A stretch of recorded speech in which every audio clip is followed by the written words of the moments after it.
Good Friday, barely afternoon, everybody. We are tracking a pretty strong cold front. That's going to deliver a really brief cool down, but overall we're expecting to experience temperatures above average over the next several days. Taking a look at the latest outlook from the Climate Prediction Center, this shows you that not only is Texas experiencing those above average temperatures, but we're experiencing above average temperatures really for a good chunk of eastern parts of the country, extending all the way up into the Great Lakes. So we're going to deal with these above average temperatures. This is the 8 to 14 day outlook. So from December 17th through the 23rd, that week leading up to Christmas, we are expecting to experience above average temperatures overall here in Texas. Again, there can be brief periods of cool air, but overall those temperatures are going to be above average. And that's what we expect during a La Nina. On average, during a La Nina, we do experience those drier and warmer conditions here in Texas. That jet stream gets pushed up north. We have some cooler waters off of the coast of South America. That helps drive the jet stream north, and that carries that storm track farther north, and that also contains that coldest air farther north as well. So parts of Canada, Alaska, even down into the northern plains can experience very brutal winters, but overall we see a milder, drier winter when we are in a La Nina. Now that doesn't mean that we are immune to cold outbreaks or even wintry weather. In fact, some of our bigger winter storms have occurred during La Ninas, but overall we see warmer than average temperatures. There's actually an article you can go check out on KVUE.com which discusses what we typically see here during La Ninas, but it also goes into some more detail and lets you know that there is the possibility to see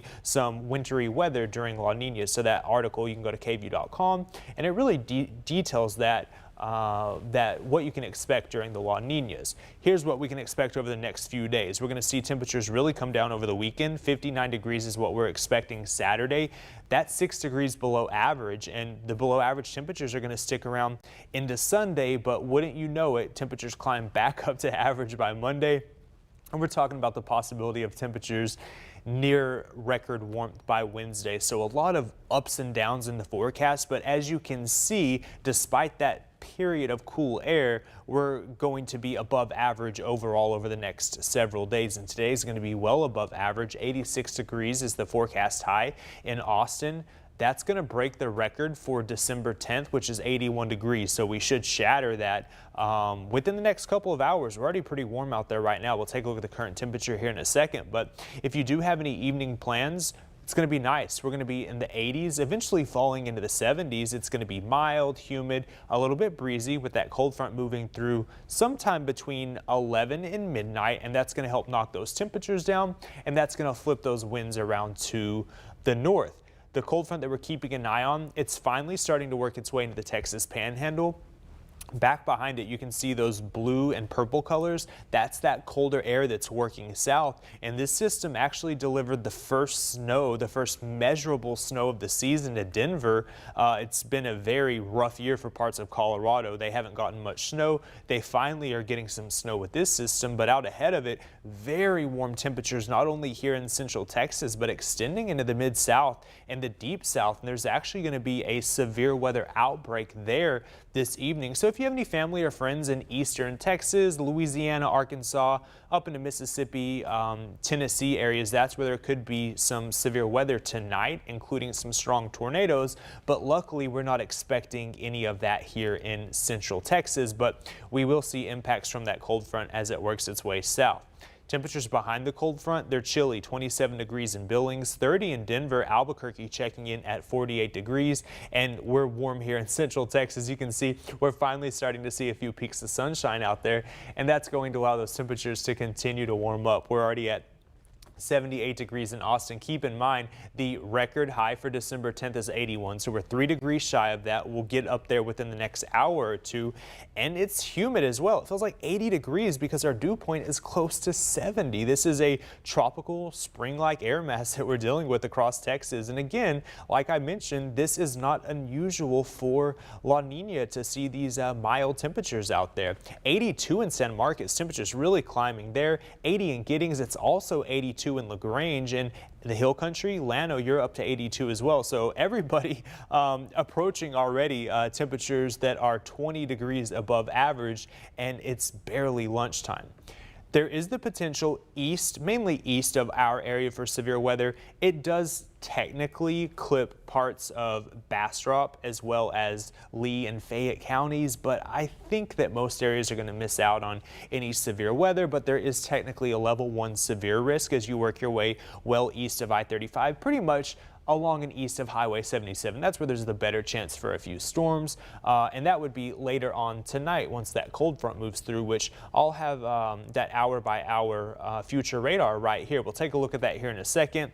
Once we get into the afternoon hours, we're going to see southwesterly winds out across the Hill Country. Temperatures going to climb into the mid to upper 80s. A few 90s can't be ruled out as you work your way out into the Hill Country. But as you work your way farther east, I think those temperatures are going to top out between 84 and 86 degrees. Cold front moves through Austin around midnight, and that's going to flip those winds around to the north, and those temperatures will gradually start to fall. So if you have any plans a night out on the town tonight, you want to make sure that you wear extra hairspray because it's going to get quite windy with winds gusting up to 30 miles per hour once that cold front passes. Here's what our models are showing. They've really started to trim back on the rain chances, but there is a window between 1 in the morning and 3 in the morning for isolated storms well east of Austin. This is pretty much in the Brazos Valley, but again, some of our eastern counties could get in on the activity, but right now it looks like it would be 1 or 2 storms at best, and the reason why is because we have a cap in place. So typically as you go up in the atmosphere, you have temperatures that cool. However, we're actually having temperatures that warm as you go up in the atmosphere. So that really helps put a cap or bottles up the atmosphere, and that's why we're not going to see widespread showers and storms with this front, which is probably good news because this front is so strong that there would be that possibility of severe weather. So if we're going to take rain chances with severe weather, I would say no on that any day of the week. Now, once we have this cold front move through, we're going to notice an area of high pressure build in. That high pressure is going to eventually clear the skies out late Saturday night, and that's going to allow those winds as well to decrease.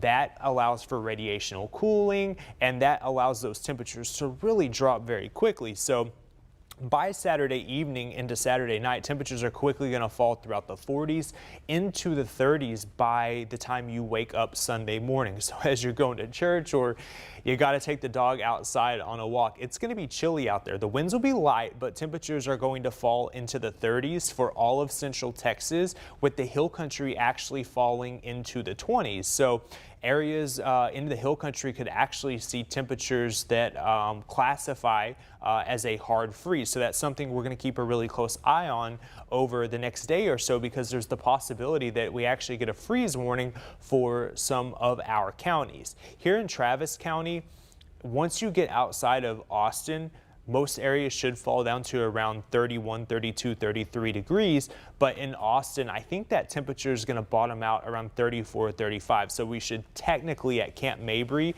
be safe from a freeze. But all areas outside of Austin are likely going to fall down to freezing by Sunday morning. So this cold front is definitely packing a punch. But again, it's going to be short-lived. With the freezing temperatures in the forecast, some things to remember is to bring the pets inside. You also want to bring in any sensitive vegetation, or at least protect it, especially for those areas that see those readings down to around 26, 27 degrees. So Fredericksburg, Mason, Llano, those temperatures are pretty chilly. So you want to make sure that you protect that sensitive vegetation, because if you don't, that cold is going to get to it. Also, don't forget about your neighbors, your loved ones. You want to make sure that everybody is able to safely and properly warm their homes up. Keep in mind with space heaters and all of that, you just want to make sure that you're being safe with those cold temperatures as you are trying to heat your house. 7-day forecast shows you that the temperatures, it's kind of a roller coaster ride. Again, today we're going to have the record highs in the mid 80s.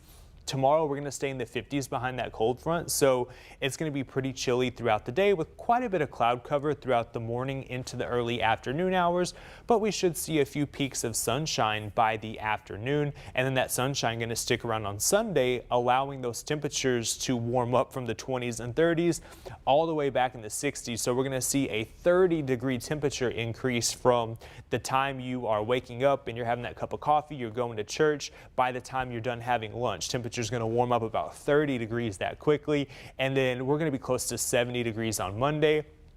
I'm actually tracking the possibility again of near record high temperatures by Wednesday, a high of 83 degrees. That record high is just around 83, so we'll see if we're able to get up there. And then we do have another cold front that's going to work its way in, looking like sometime late next week into the weekend. The models are kind of all over the place with this cold front, but it does look like it'll move in just in time for your weekend, and it could provide a chance for a few rain showers. So this 7-day forecast really puts a bow on what I was talking about, with the temperatures forecast to be, we'll go back to that graphic, above average.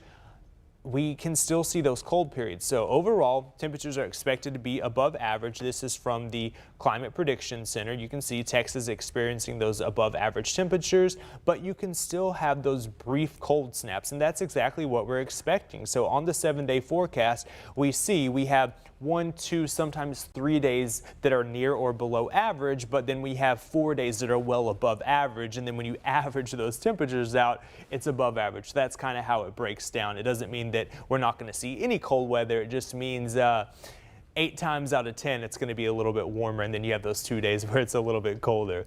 Allergy count, we just got this in not too long ago. Fortunately, the cedar is still on the low side, but I think that's going to go up tomorrow and Sunday because we're going to have those northerly winds at about 30 miles per hour behind the cold front.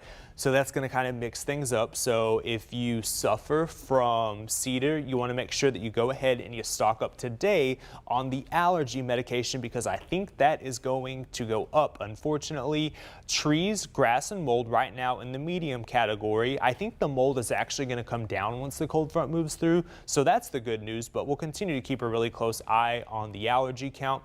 One last look at those cold temperatures Sunday morning. We also have an article on KVUE.com that discusses these cold temperatures, and it also goes into detail about why we're going to see the cold temperatures, and it also outlines some of the average first freeze dates across central Texas. I'll see if I can pull that graphic up really quickly. I'll try to find it for you so I can show you some of those average first freeze dates. Here we go. Here are the average first and last freeze dates for some areas across central Texas. Notice in Austin, it's November 29th. It was actually December 1st, but that fell back a couple of days, so it's a little bit earlier this year. And some areas actually out in the hill country, the first freeze is earlier in November. So just depending on where you're located, the average first freeze is sometime in November / very early December. And a lot of areas have yet to hit the first freeze. We have yet to hit the first freeze in Austin. Keep in mind, at the airport, it does get a little bit colder, so they have flirted with freezing, but at Camp Mabry, that average first freeze date is November 29th, and we have yet to get there, and I don't think we'll see that first freeze come Sunday at Camp Mabry, but again, a lot of other areas will see that first freeze. Alrighty, I'll try to get to some questions. I'll see if I have any questions on here. And again, I hope everybody is having a great day and having gonna have a great weekend as well. I hope today is a payday for you. It's Friday. I hope everybody got your checks. You're gonna have a good night, a good weekend, enjoy time with the family, the pups, prep for Christmas. I can't believe it's like 15 days away. Okay, we have Michelle and Gerald. Hey, Michelle, Teresa, and Austin. Hey there, Teresa. Deborah, I'm sick of the warm weather. Bring the cold, I say. Deborah, I kind of agree with you, Deborah. I'm ready for the cold, but I know as soon as I feel those winds out there tomorrow, I'm not really going to be ready for the cold, and I'll be like, oh, I wish it was warm. But we have a little bit of everything in the forecast. So if you're a warm weather lover, I got you covered today. If you like the cooler weather, I got you covered this weekend. So Deborah, you'll get a little bit of cooler weather out there come tomorrow. JC says Texas has bipolar weather. a lot of ups and downs with Texas weather. They always say if you don't like the weather today, wait until tomorrow, it's going to change, and that's exactly what Mother Nature is doing. Deborah, I hate when winters are warm. Deborah doesn't like warm winters. I can understand that. I mean, luckily this summer it was below average compared to, it doesn't mean it wasn't cool out, but this summer was below average, so it wasn't as intense of a summer. But typically after a summer in Texas, you're ready for the colder temperatures because you've dealt with months of 95 to 105 degree weather and high humidity. Also, the La Nina article that I had talked about, it's in the comments. So you can, after this video, you can go into the comments and you can click on that La Nina blog. And again, it details just how La Nina develops, why it pushes that jet stream farther north, which steers the cold air and the storms away from Texas. But it also breaks down the possibility of there being some high impact weather in terms of some cold snaps, as well as the possibility of some wintry weather at times during La Nina. Carrie, I totally agree. Kristen, Austin doesn't have winter, it has cold fronts. Yeah, oh yeah, you're right. But think back to last February, that was definitely a pretty big winter event for us here. Is this... Trying to see if there are any. I don't think I really have any questions. Yeah, it doesn't look like there are really any questions. If you do have any questions, just feel free to comment on this video, and I'll try to go back and monitor some of the comments over the next couple of hours and respond to any questions. But that's really going to wrap it up. To put a bow on it, we're going to have above average temperatures today, near record highs for some areas. A record high expected here in Austin. We should hit 86 degrees. Previous record for December 10th, 81. And then that cold front moves through around midnight. Temperature is going to be in the 50s for highs tomorrow, and then we warm back up by next week. That is going to do it. I hope you all have a great rest of your Friday and a safe weekend. And Hunter will have you covered tonight, so you can tune in 5, 6, 10 o'clock, and he'll have you covered on the latest with that cold front. And actually at 10 o'clock, he'll be tracking that cold front as it's starting to work its way into the hill country. So you'll see that temperature gradient from here in Austin to the hill country, where there will be a good 20-degree temperature spread. So make sure you join him for the latest forecast. That'll wrap it up.